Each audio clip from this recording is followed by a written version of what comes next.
Amados irmãos, desde já peço até desculpa aos irmãos. Normalmente eu gravo 2 vídeos, mas houve um pequeno problema aqui no meu celular e quando eu estava gravando o segundo vídeo, deu um pequeno probleminha, então eu vou ter que gravar um terceiro vídeo. Neste segundo vídeo, nós estudamos o ponto 2, nas suas 3 finais subdivisões, a divisão 2, 3 e 4, e fomos para o ponto 3 e eu estava acabando de falar sobre a primeira subdivisão, a inspiração no Antigo Testamento como o problema. Então vamos fazer esse terceiro vídeo, terminando então agora essa lição de número 2.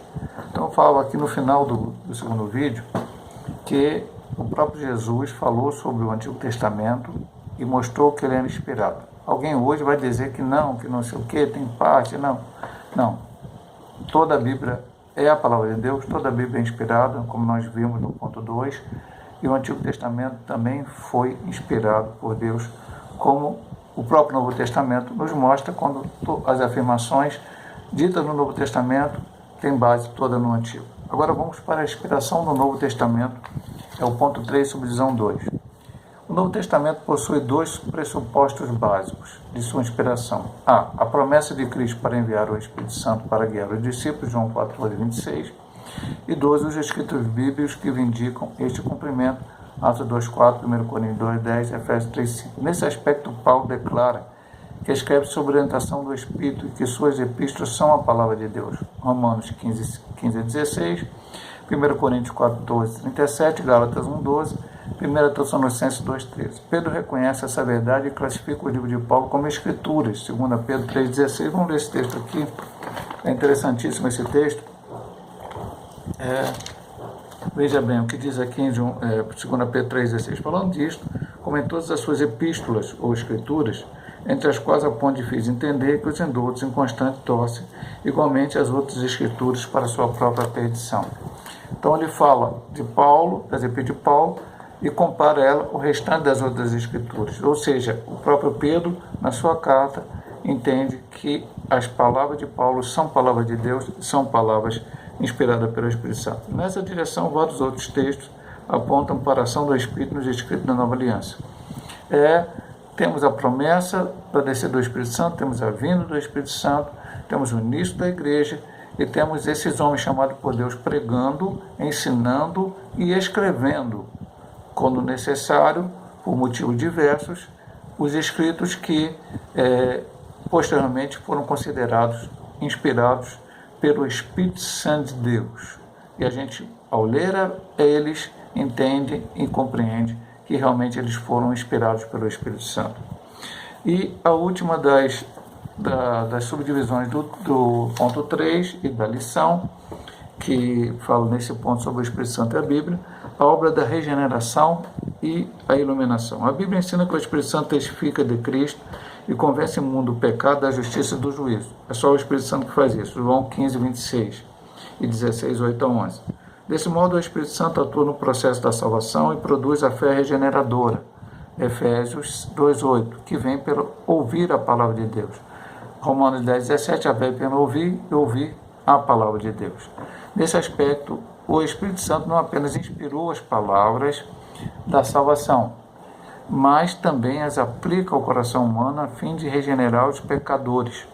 Sem esse mover do Espírito, não é possível nem aceitar, nem entender a palavra de Deus. Mateus 13:15 e 1 Coríntios 2:14.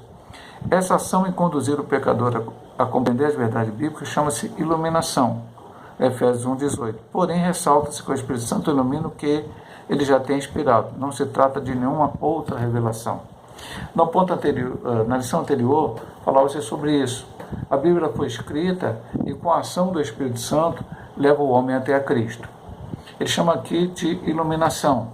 A hora que o homem entende que é pecador, entende pela Bíblia Sagrada, pela Palavra de Deus, que ele é pecador e que Jesus Cristo é aquele que morreu na cruz do Calvário para perdoar os seus pecados, como estava profetizado, como estava mostrado no Antigo Testamento que deveria acontecer.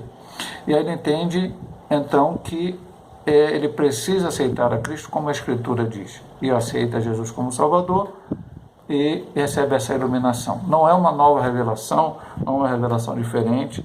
como está aqui em Gálatas 1, 8, 9, Paulo diz: se descer um anjo do céu, eu mesmo, Paulo, pregar um outro evangelho diferente desse que eu já tenho pegado, seja anátema. Então, a obra da regeneração também é Deus agindo através da inspiração da Bíblia para fazer com que o homem aceite Ele como único e eterno Salvador. Vamos para a conclusão. A Bíblia é a palavra de Deus escrita. Já foi dita na lição anterior e nessa volta a ser dita também. Ela foi inspirada verbalmente, seus autores e escreveres inspirados pelo Espírito Santo. A inspiração da Bíblia é plena, todos os livros da palavra da Bíblia têm total e completa autoridade. Estudamos na lição passada a autoridade. Esse ensino concorda com a nossa declaração de fé e professa crer na inspiração divina, verbal e plenária da Bíblia Sagrada, única regra infalível de fé e prática para a vida e o caráter cristão, e esse ponto vamos tocar várias vezes aqui. A única regra de fé e prática para a igreja é a Bíblia Sagrada. Não existem outras revelações que venham a estar em desacordo com a Bíblia Sagrada e possa ser considerada por nós cristãos como palavra de Deus. A palavra de Deus é essa que está escrita em Gênesis e Apocalipse, foi escrita para que nós possamos alcançar a salvação e a vida eterna em Cristo Jesus. Se Deus nos permitir, estaremos semana que vem ministrando, espero em 2 vídeos, dessa vez teve que ser 3, a inerrância da Bíblia. É o próximo tema deste trimestre sobre a Bíblia Sagrada. Que Deus possa abençoar nossos amados irmãos em Cristo Jesus.